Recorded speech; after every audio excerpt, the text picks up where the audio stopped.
ஞானவர்களே, சபை மக்களுடைய மிகப்பெரிய வேலை பரிந்து பேசுகிற ஜெபத்தினால் திறப்பின் வாயிலே நிற்க வேண்டும். அழிந்து கொண்டிருக்கும் ஆவிக்குரிய நிலையை நாம் மீட்டெடுக்கும்படிக்கு நாம் தொடர்ந்து தேவ சமூகத்திலே மன்றாட வேண்டும். இப்பொழுது யூதாவிலே அவர்கள் கோட்டைக்குள்ளே இருந்தார்கள். அவர் நினைத்தார்கள், எந்த எதிரியும் எங்களை ஒன்றும் தாக்க முடியாது, எங்களுக்கு இந்த கோட்டை ரொம்ப பலமாக இருக்கிறது என்று நினைத்து அவர்கள் தைரியத்தோடு கூட இருந்தார்கள். பாபிலோனியர்கள் அந்த கோட்டையை சுற்றிலும் வந்து அதை முற்றுகை போட்டார்கள். கர்த்தருடைய எச்சரிப்பு அவர்களுக்கு வந்தது. இப்போது சத்துரு வாசல் வரைக்கும் வந்து விட்டான்.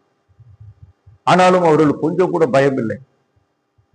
கோட்டை சுவர்கள் எல்லாம், கதவுகள் எல்லாம் பூட்டி விட்டார்கள். நாங்கள் பத்திரமாய் இருக்கிறோம் என்று நினைத்தார்கள். இருக்கிற உணவுகள் எல்லாம் சாப்பிட்டு தீர்ந்து விட்டது. இப்பொழுது வீரர்கள், அந்த பாபிலோனியர்கள் அந்த சுவரிலே மிகப்பெரிய ஒரு ஓட்டையை போட்டார்கள்.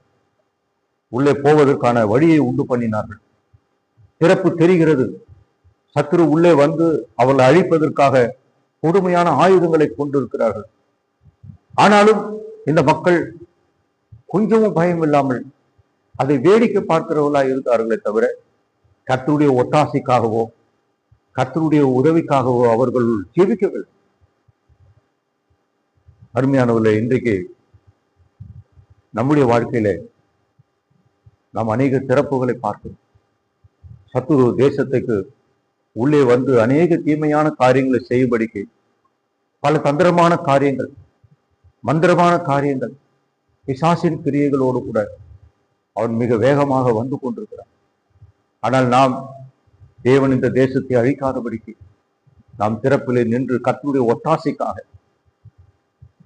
ஆண்டவருடைய உதவிக்காக நாம் தொடர்ந்து மன்றாடி ஆத்துமாக்கள் ரட்சிக்கப்பட வேண்டும் என்று தீவிரமாய் நாம் ஜெபிக்க வேண்டும்.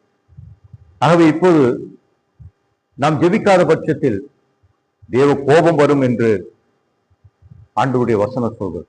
தேவ கோபம் வந்து ஊற்றப்பட்டு அது அழிக்கப்படும். அப்பொழுது யாரும் தப்பிக்க முடியாது. அருமையானவர்களே, ஜெபிக்காத மனிதனும் தப்பிக்க முடியாது, அங்கே மனம் திரும்பாத மக்களும் தப்பிக்க முடியாது.